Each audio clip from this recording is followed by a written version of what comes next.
Assalamualaikum warahmatullahi wabarakatuh. Perkenalkan, nama saya Nabila Alfa Herdiana dengan NPM 1406102300018. Dan kamu pernah mikir gini nggak? Gimana caranya ngeramal jumlah tugas yang bakal numpuk di minggu depan?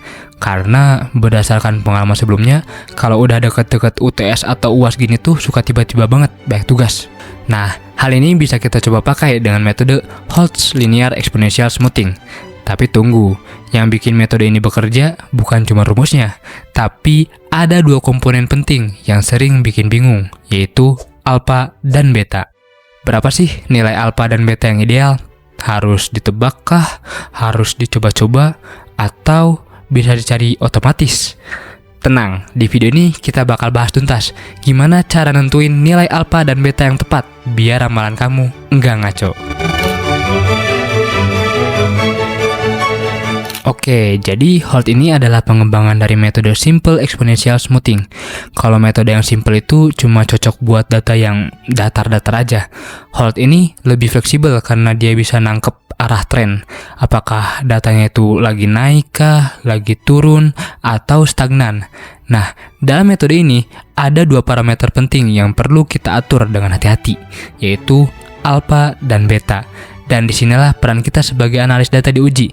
Gimana caranya kita nentuin nilai alfa dan beta yang paling tepat.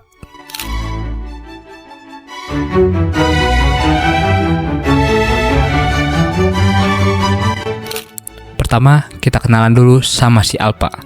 Alfa adalah parameter untuk smoothing atau penghalusan nilai level atau rata-rata. Nilainya antara 0 sampai 1. Kalau kamu pilih nilai alfa yang kecil, itu artinya kamu lebih percaya pada nilai-nilai data masa lalu. Tapi, kalau kamu pilih alfa yang besar, kamu lebih fokus pada data yang paling baru. Kebayang ya? Jadi semacam alfa itu seberapa cepat kamu move on dari data lama ke data baru. Nah, sekarang kita kenalan sama beta. Beta ini juga nilainya antara 0 sampai 1, tapi fungsinya adalah untuk menangkap perubahan tren. Kalau betanya kecil, perubahan tren akan terasa lambat. Tapi kalau betanya besar, tren bisa berubah-ubah dengan cepat. Singkatnya, alfa untuk level, beta untuk tren. Mereka berdua harus laras biar model kita stabil dan akurat.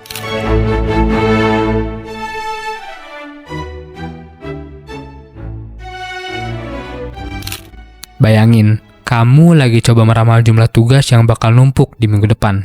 Kalau kamu salah pilih alfa dan beta, model kamu bisa terlalu lambat buat nangkap tren naik ketika dosen mulai rajin kasih tugas mendekati UTS. Atau malah terlalu sensitif saat ada satu minggu yang tiba-tiba penuh tugas. Padahal ya minggu depannya nggak sepadat itu. Hasilnya, ya ramalan kamu jadi nggak akurat. Jadi, memilih alfa dan beta itu kayak nyetir mobil. Harus pas antara gas dan rem. Terlalu kencang, bahaya. Terlalu lambat, ya kapan nyampenya? Tapi ingat, alon-alon asal kelakon.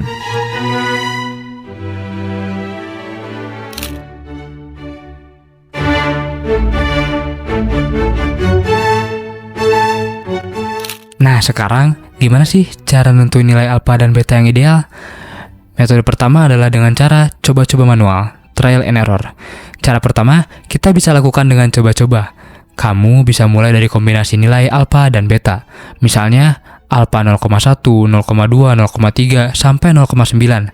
Dan untuk betanya juga sama. Terus, kita lihat hasil smoothingnya dan bandingin grafik hasil prediksi dengan data aktual. Kalau grafiknya mirip sama pola data asli, berarti kombinasinya itu bagus. Kemudian, metode kedua ada minimasi error. Cara kedua ini lebih ilmiah. Kita pilih nilai alfa dan beta yang meminimalkan error, misalnya dengan MAPE atau Mean Absolute Percentage Error. Kita bisa hitung error untuk masing-masing kombinasi alfa dan beta, lalu pilih MAPE yang paling kecil. Kalau kamu pakai Excel, kamu bisa pakai solver. Tapi kalau kamu pakai R atau Python, tinggal pakai fungsi hold dari stat models atau hold dari FPP2. Kemudian metode ketiga, gunain software otomatis. Beberapa software atau library statistik bisa cari nilai optimal alfa dan beta secara otomatis.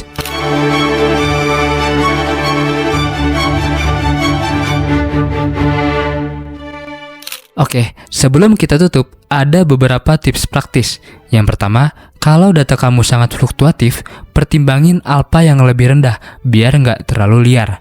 Yang kedua, kalau tren berubah cepat, kamu butuh beta yang sedikit lebih tinggi, tapi jangan terlalu tinggi juga, biar nggak overfit. Yang ketiga, gunakan visualisasi. Kadang grafik bisa langsung kasih tahu kamu kombinasi mana yang terlalu over atau undersmoothed. Jadi intinya hold itu powerful banget buat peramalan data yang punya tren. Tapi rahasianya ada di dua tombol kecil ini, yaitu alpha dan beta. Kalau kamu bisa atur mereka dengan tepat, ramalanmu bisa sangat akurat dan stabil. Terima kasih udah nonton, sampai jumpa di video berikutnya. Dan jangan lupa, keep your forecast smooth.